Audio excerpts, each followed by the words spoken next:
Assalomu alaykum O'zbekistonlik biznesmen akalar, ukalar, opalar, singillar.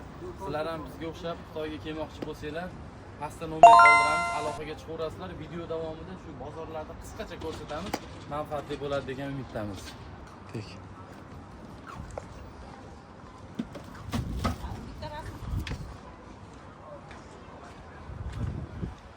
Xitoyda bozorlari mana nimaga odam kam deyishinglar mumkin. Bugun qanaqadir kuni shekilli odam ozgina kamroq.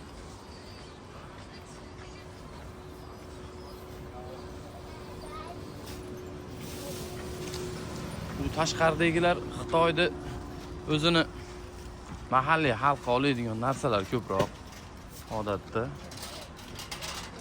Biz hozir Urumchini Shamuchan bozoridamiz. Bu yerda hozir parfyum narsalar, kiyim-kechaklar, qo'yinki hamma yo'q bor. Hozir sizlarga bir qator ko'rsatib o'tamiz. Endi bunaqa bozordan rosa ko'p. Mana shu bozorda ham kerak bo'lsa bir kun, ikki kunda aylanib tugata olmaysiz.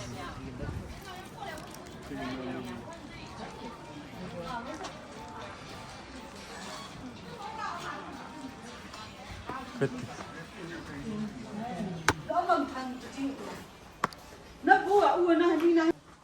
Ikkinchi etajga chiqib olib videoni davom ettiryapmiz. Bu yerda asosan pastellar ham ko'rinyapti, lekin kiyim-kechaklar. Shu korpus ham shu darajada bino, ya'ni odamni adashtiradi. U tarafiga o'tib ketilaveradi, bu tarafiga bitta joydan chiqilsa boshqa joydan tushiladi.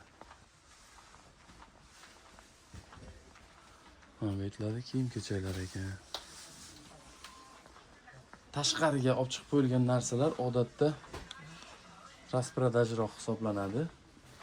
Ichkaridagilari lekin haqiqiy qimmat, yaxshi narsalar bular. Juda qimmat emas.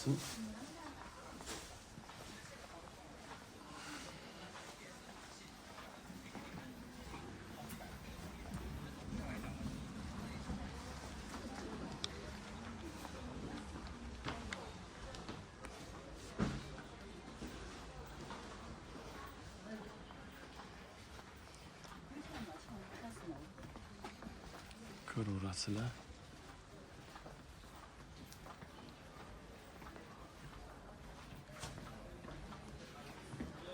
Telefonimni imkon qadar stabilizatorga o'rnatib olganman, sababi videolar sal qaltiramasdan yaxshiroq, sifatliroq olinishi uchun.